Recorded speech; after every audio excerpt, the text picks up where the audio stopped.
Hi hello வணக்கம், welcome to my channel. இன்றைக்கி நம்ம பார்க்க போகிறது உவமைக்கும் உருவகத்துக்கும் உள்ள டிஃப்ரென்ஷியேஷன் தான் பார்க்க போகிறோம். ஆல்மோஸ்ட் ரெண்டும் ஒரே மாதிரி தான் இருக்கும். ஸோ இதை எப்படி நம்ம ஞாபகம் வச்சுக்கிறது அப்படிங்கிறத பார்க்கலாம். உருவகம் அப்படின்னா நம்மளோட உடல் உறுப்புகளும் மனிதர்களை ஒன்றிய விஷயமும் ஃபஸ்ட்டு வந்துச்சுன்னா அது உருவகம், செகண்டில் வந்துச்சுன்னா அது உவமை. உடல் உறுப்புகளும் மனிதர்களை ஒன்றிய ஒரு விஷயமும் ஃபஸ்ட்டில் வந்துச்சுன்னா அதுதான் உருவகம். ஓகேங்களா? ஃபஸ்ட் எக்ஸாம்பிள் பார்த்துக்கலாமா? பாருங்கள், மலர் கை. கை அப்படிங்கிறது உடல் உறுப்பு, செகண்டில் வந்திருக்கு. ஸோ இது வந்து உவமை. ஃபஸ்ட்டில் வந்திருந்தால் அது உருவகம். கயல் விழி.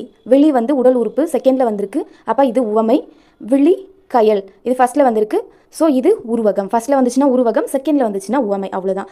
தமிழ் தேன். தமிழ் வந்து பார்த்திங்கன்னா மனிதர்களோட ஒன்றிய ஒரு விஷயம், அது செகண்டில் வந்திருக்கு. இங்கே வந்து பார்த்திங்கன்னா ஃபஸ்ட்டில் வந்திருக்கு. அதனால் இது தமிழ் முன்னாடி வந்துச்சுன்னா உருவகம், செகண்ட் வந்துச்சுன்னா உவமை. மறைமுகம். முகம் உடல் உறுப்பு, ரெண்டாவதாக வந்திருக்கு, அது உவமை. மறைன்றதுக்கான பொருள் வந்து பார்த்தீங்கன்னா தாமரை மலர்.